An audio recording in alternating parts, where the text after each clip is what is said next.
హైందవ ధర్మంలో చేతి మణికట్టుకు రంగురంగు దారాలు కట్టుకుంటూ ఉంటారు. ఈ దారాలను రక్ష లేదా పవిత్ర దారం అని కూడా పిలుస్తారు. ఇలా చేతికి దారాలు ధరించడం ఒక ఆధ్యాత్మిక గ్రహశాంతి పద్ధతిగా భావిస్తారు. జాతక చక్రాల్లో గ్రహస్థితులను బట్టి వివిధ రంగుల దారాలను చేతికి కట్టుకోవడం ఆనవాయితీగా వస్తుంది. ఈ దారాలు మతపరమైన శాస్త్రోక్తమైన విశ్వాసాలపై ఆధారపడి ఉంటుంది. సూర్యగ్రహ దోషాల నుంచి బయటపడేందుకు చేతికి ఎరుపు లేదా కేసరి రంగు దారాలను కట్టుకుంటారు. అధికారం కోసం, పితృదోషాల నివారణ కోసం, ఆరోగ్యం కోసం ఈ దారాలను ధరిస్తారు. ఆదివారం రోజున సూర్యునికి పూజ చేసి ఈ దారాలను ధరించాలి.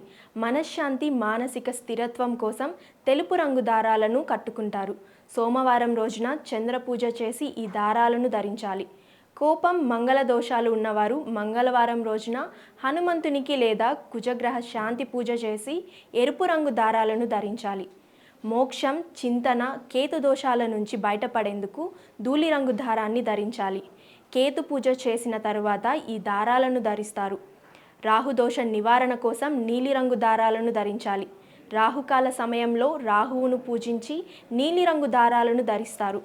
దోషాల నివారణతో పాటు తిరుమలకు వెళ్ళిన వారు కూడా నలుపు లేదా ఎరుపు లేదా కాషాయ రంగు దారాలను చేతికి కట్టుకుంటారు.